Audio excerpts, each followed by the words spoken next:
है कि हाँ हमें भी अपने हक के लिए आगे बढ़ना चाहिए। तो वो कौन सा इलेक्शन था या फिर वो कौन से नेता थे जिनके सुन के आपको लगा कि नहीं मुझे भी ये चीज करना चाहिए? कि जिसके पास प्राइवेट विद्यालय में जो है फीस जमा करने के पैसे नहीं है, वो सरकारी संस्थानों में या सरकारी विद्यालयों में पढ़ाएं।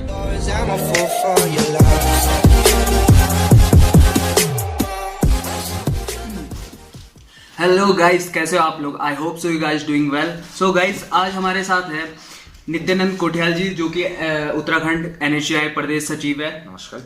तो नित्य जी, कैसे हो आप? बढ़िया जी। पहले कैसे चल रहा है लॉकडाउन वगैरह? लॉकडाउन अभी तो फिलहाल चल ही रहा है। मैं आपको सोशल मीडिया में काफ़ी फॉलो करता हूँ, तो मैंने देखा है आपको कि आप निरंतर एक्टिव हैं इस लॉकडाउन में भी लोगों के जनहित में। तो नित्य जी, आज हम बात करते हैं हमारी जनता जो कि कुछ सवालों के साथ आपके साथ खड़ी हो रखी है। तो हम पूछना चाहते हैं, पहला सवाल तो ये कि आपकी शुरुआत जो एक पॉलिटिक्स करियर में है वो कहाँ से हुई? मतलब आपकी प्राथमिक शिक्षा से लेके आगे की उच्चतर शिक्षा के लिए आप किस तरह से आगे बढ़े? थोड़ा देखिए, ये राजनीतिक जीवन जो है थोड़ा अलग परिस्थितियों से गुजरा है। जी जी। मेरी बेसिक एजुकेशन कहें या स्कूली शिक्षा कहें, मैं पहाड़ से अपने गांव से जी GIC दोपड़दाग से जो है हुई है। हाँ जी। उसके पश्चात मैं हायर एजुकेशन में DVS and DAV PG college Dehradun से हुई है। अच्छा। वहीं पे छात्र राजनीति में एक्टिव थे। छात्र मुद्दों के लिए जो है लड़ना, जन मुद्दों के लिए या अपने हक के लिए लड़ना पहले से ही, बचपन से ही जो है एक क्रेज था कि अपने हकों के लिए लड़ते थे। जी जी। कभी जो है ऐसा नहीं कि हाँ किसी ने जो है अपना हक छीनने की कोशिश की तो चुप बैठे। जी, तो हमेशा ही यही रहा। तो धीरे धीरे जो है छात्र राजनीति में धीरे धीरे सक्रिय होते गए, जी। तो आगे जो है उसमें बढ़ते गए।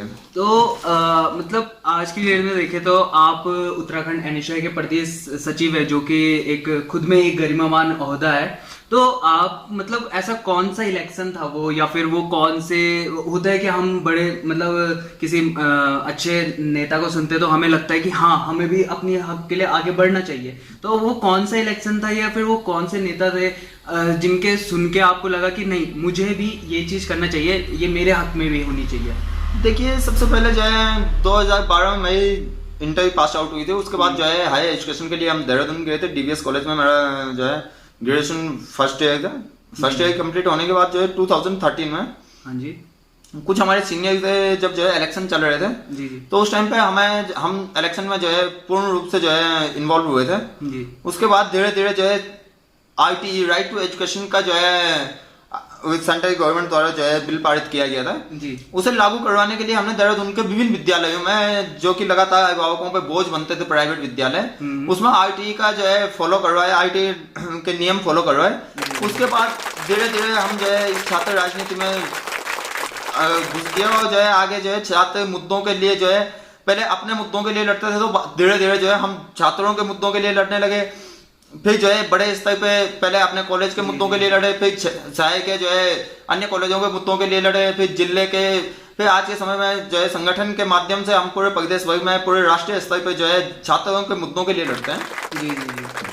जैसे कि अगर बात की जाए हमारे बातचीत या हमारे व्यवहार की, तो मैं शायद आपको 1 साल से जानता हूँ। हाँ, 1 साल हो चुका है। लेकिन इन 1 साल में मतलब मैंने ऐसे मतलब मैं आपको सोशली फॉलो करता हूँ, तो मैंने आपको देखा है सोशल मीडिया में आप कुछ ना कुछ छात्र हितों में या फिर कुछ भी जन जागरूकता में अपने मतलब कि कुछ ना कुछ करते रहते हैं। तो जैसे आप देख रहे हो आजकल वैश्विक महामारी है कोविड-19, जो कि बहुत बड़ी वैश्विक महामारी बन चुकी है। भारत और खुद उत्तराखंड भी इससे बहुत क्या बोलते हैं पीड़ित है। तो मैंने देखा है, जैसे मैं मतलब आपको सोशली फॉलो करता हूँ, तो मैंने देखा है कि जैसे आपने लॉकडाउन में राशन वितरण किया था घनसाली विधानसभा में, जो कि सबसे पहले आप लोगों ने ही शुरू किया था, मैंने आप देखा है। उसके साथ आपने प्राथमिक स्वास्थ्य केंद्र पंजा जो कुट्टू में है, वहाँ आपने थर्मल स्कैनर वितरण किया था। उसके बाद मतलब जन जागरूकता में तो आप बने हुए हैं। तो आप इसके अलावा आप क्या चाहते हैं एजुकेशन पर, क्या क्या आपके कार्य रहे हैं? देखिए, राशन वितरण का जो आपने हमें क्रेडिट दिया है, जी जी। मैं आपका धन्यवाद करता हूँ। लेकिन जो है ये राशन वितरण में हमारे साथ जो है जी। बाल विकास संगठन, हमारे छोटे भाइयों का संगठन है, JIC दोपड़दाग से इसकी शुरुआत की है। जी। हमारे छोटे भाई हैं, तो एक दीपक मैठानी जी हैं जी, जो अभी बाल विकास संगठन के जो है अध्यक्ष के तौर पे हैं, और जो है अभी उन्हें जेंडर सम्मान के लिए जो है जिलाधिकारी महोदय द्वारा सम्मानित भी किया गया है। और उसके बाद जो है जो हमारे साथ मेरे सहयोगी जैसे संजय बडोनी है, नितिन राणा है और बाकी लोग, ये राशन वितरण, दरअसल हम जो है अभी एक छात्र हैं, हमारे पास रोजगार का कोई ऐसा या इनकम ऑफ सोर्स कुछ भी नहीं है। तो जैसे मेरे दोस्तों से, मेरे गुरुजनों से, जो रिलेटिव से, जो भी सक्षम लोग हैं, सबने जो है हमारी मदद की। उसके पश्चात हम जो है इस घनसाली विधानसभा क्षेत्र में करीबन 150 से अबव फैमिलीज तक जो है कुछ, हम ये नहीं कहते कि हमने बहुत कुछ दिया, लेकिन कुछ राहत सामग्री जैसे जो भी जो है खाद्य सामग्री थी हमने दी। उसके पश्चात जब यहाँ पे जो है पंजा अस्पताल है मेरे गांव से करीब 10-12 किलोमीटर आगे, उसमें आज के समय में इस वैश्विक महामारी में जब ये काल चला, तो जो आदमी का यदि नॉर्मल फीवर भी आ जाए तो उसे जब टेम्परेचर नापना होता है तो डॉक्टर्स हों या हमारे जो भी सरकारी हॉस्पिटल्स हैं, तो कोई ऐसी व्यवस्था नहीं थी कि यदि फीवर भी आ जाए किसी को तो उसका टेम्परेचर जो है कोई इलेक्ट्रॉनिक डिवाइस से नापा जाए। वो जो है जो मैनुअल होता है कुछ आला कहते हैं उसे, थर्मोमीटर कुछ करके, एक ही थर्मोमीटर जो है कई लोगों को यूज करते थे। तो उसमें जब हमारी बात हुई पंजा अस्पताल के जो है जो भी वहाँ पे अधिकारी हैं, तो उनसे बात हुई, तो फिर उसके पश्चात जो है हमने बाल विकास संगठन एवं सभी साथियों ने, छोटे भाइयों ने वो दी थी, थर्मल स्कैनर की मशीन दी उन्हें। उसके पश्चात फिर जो है हमने फिर क्वारंटाइन सेंटरों में जो है राशन आवंटित किया, जिसमें जो है युवा शक्ति सहयोग संगठन एवं जो है विलंगना विकास समिति के महासचिव महेश सेमवाल जी, इन्होंने सहयोग किया। पूर्व में भी जो है महा सहायता समिति एवं पहाड़ी दगड़िया टीम और विभिन्न अन्य लोगों ने जो है हमें जो है सहयोग किया था, जिसके माध्यम से ही हम जो है ये सब कुछ कर पा रहे हैं।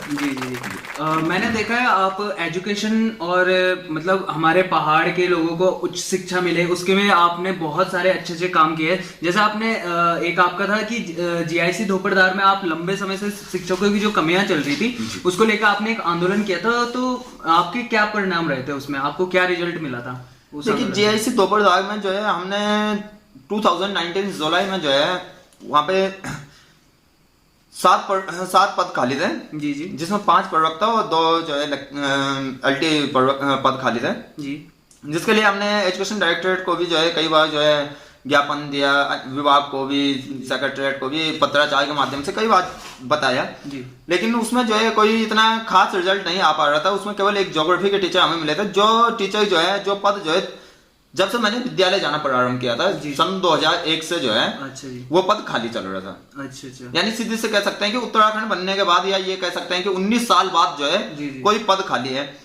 तो उस पद पे जो है उस विषय के जो बच्चे थे उन्होंने यदि अपनी हायर एजुकेशन उस सब्जेक्ट से करनी थी, तो क्या वो सब्जेक्ट से कितनी हायर एजुकेशन कर पाए? जो गवर्नमेंट आज कहती हैं कि हम जो है पहाड़ों में वेल एजुकेशन दे रहे हैं, हमारी शिक्षा मंत्री जी का बयान आता है परसों में, बड़ा दुख भी हुआ मुझे उस चीज को सुनकर कि जिसके पास प्राइवेट विद्यालय में जो है फीस जमा करने के पैसे नहीं है, वो सरकारी संस्थानों में या सरकारी विद्यालयों में पढ़ाएं। आपकी अच्छी पहल है, कोई बात नहीं, आप जो है यदि सरकारी विद्यालयों में पढ़ाना चाहते हैं उसमें कोई दिक्कत नहीं, हम जो है पढ़ाने को तैयार हैं, लेकिन सरकारी विद्यालयों की व्यवस्था तो आप उस प्रकार से सुचारू रूप से करिए। जिस विद्यालय में 2001 से जो है ज्योग्राफी का टीचर न हो, जिस विद्यालय में 2009 से केमिस्ट्री का टीचर न हो, जिस विद्यालय में 2013 से हिंदी का टीचर न हो, 2014 से इंग्लिश का टीचर न हो, जिस विद्यालय में जो है 2017 से जो है इकोनॉमिक्स का टीचर न हो, तो उस विद्यालय में बच्चे पढ़ेंगे तो कैसे? ये बड़ा जो है जब कारण बनते गया, फिर दिल में जो है एक जगह की जो है जिस विद्यालय से हमने पढ़ा, अगर उस विद्यालय के लिए भी कुछ कर ना पाए तो क्या फायदा। उसके बाद हमने जो है नवंबर से जो है यहाँ पे प्रोटेस्ट चालू किया था, जो कि 1 महीने कुछ दिन चला। तो हमने जीआईसी दोपहर के छात्रों के साथ मिलकर, हमारे सहयोगी थे संजय बडोनी जी, नितिन राणा जी एवं अन्य लोग, कई जनप्रतिनिधि थे हमारे, जिन लोगों ने भरपूर सहयोग भी किया, उनका भी सभी का मैं धन्यवाद देना चाहता हूँ। फिर हमने जब आंदोलन किया, बीओ ऑफिस में तालाबंदी की, सब कुछ हुआ। उसके पश्चात जो है धीरे धीरे जो है कुछ अधिकारियों के, जिलाधिकारी महोदय द्वारा जो है आदेश भी निकाला गया कि जो है जो हमारे विद्यालय के प्रधानाचार्य थे दूसरे विद्यालय में व्यवस्था पे भेजे गए थे, उन्हें मूल विद्यालय 7 दिनों के अंदर भेजा जाए, जो कि बड़े लंबे समय से जो है व्यवस्था पे दूसरे विद्यालय में चल रहे थे। लेकिन विभाग की मनमानी कुछ इस हिसाब की है, कुछ इस हिसाब से ठेकेदारी प्रथा चल रही विभागों में, या कुछ इतनी अनियमितताएं हैं कि विभाग भी जो है सुनने को राजी नहीं। जी जिलाधिकारी महोदय के आदेश का बाद भी जी जब प्रधानाचार्य द्वारा जो है विद्यालय अपना मूल विद्यालय ज्वाइन नहीं किया जाता, उसके बाद हमने डायरेक्टर महोदय को ज्ञापन दिया, सभी को दिया। उसके पश्चात 2 दिन के लिए प्रधानाचार्य मूल विद्यालय आते हैं। उसके बाद अपना एक बहाना बनाते हैं कि मैं अपना मूल जहाँ पे मैं व्यवस्थापित हूँ वहां का जो है कार्यभार स्थानांतरण करने जा रहा हूँ। अच्छा अच्छा। मेरी समझ में ये नहीं आया कि एक प्रधानाचार्य होके जिम्मेदार पद पर बैठे होने के बावजूद आप इस प्रकार की बातें करते हैं कि लोगों को पूर्ण रूप से गुमराह करते हैं। जब आप एक जगह से जो है अपना जी एक जगह से अपना पदभार जो है दूसरे को स्थानांतरण नहीं करते, आप दूसरी जगह पदभार ग्रहण नहीं कर सकते हैं। सही बात है। आप यहाँ भी पदभार ग्रहण कर लेते हैं और दूसरे विद्यालय में कहते हैं जी कि मैं जो है वहां का पदभार जो है स्थानांतरण करने जा रहा हूँ। अच्छा। उसके पश्चात जब वो 28 दिसंबर को निकलते हैं, जी फिर उसके पश्चात जो है शीतकालीन अवकाश हो जाते हैं धीरे धीरे जो है। अब जब मेरी बात हुई विभाग से फोन माध्यम से, तो उनका कहना था कि ये सीबीएसई बोर्ड में ऑब्जर्वेशन के लिए भेजे गए हैं, सीबीएसई बोर्ड की सिस्टम में जा रखे हैं आजकल। जो प्रधानाचार्य यूके बोर्ड के जो विद्यालय यूके बोर्ड से चलता है उसके जो है उसमें प्रधानाचार्य पद पे उन्हें सीबीएसई में भेज दिया जाता है। हाँ। तो क्या इस प्रकार से जो है सरकारी विद्यालयों में छात्र पढ़ पाएंगे जहाँ पे शिक्षक ही नहीं? इसके बाद जो है हमारे साथ मीडिया कर्मियों का भी बहुत बहुत सहयोग रहा, जिनका मैं तहे दिल से धन्यवाद करता हूँ। एपीएन से जो है पूर्णिमा मिश्रा जी हैं, जिन्होंने इस पर पूरी जो है टेलीकास्टिंग की थी। हमारे घनसाली क्षेत्र में जो है समस्त मीडिया बंधु हैं, आनंद नेगी जी हैं, राष्ट्रीय सहारा से ये मुकेश नेथानी जी हैं, जो हमारे बहुत ही सम्मानित जो है पत्रकार भी हैं, और दीपक श्रीयाल जी हैं, दीपक जी हैं, दीपक मिश्रान जी हैं, बाकी लोग काफी लोग हैं, गोविंद कंसवाल जी हैं, अमनदीप भट्ट जी हैं, पंकज भट्ट जी हैं, बाकी अन्य लोग भी हैं जिन्होंने हमें पूर्ण रूप से सहयोग किया है इस बात पे। अजय कुमार जी हैं हिंदुस्तान से। तो ये जिसमें कि जो है हमने लास्ट में पाया कि पूरे प्रदेश भर में 4400 से ज्यादा शिक्षक पद रिक्त हैं जी। जो सरकारें कहती थी कि हम जो है 30 दिन के अंदर जो है यदि हमारी सरकारें आ गई तो 30 दिन के अंदर सभी वैकेंसीज भर देंगे या 6 महीने के अंदर सभी वैकेंसीज भर देंगे।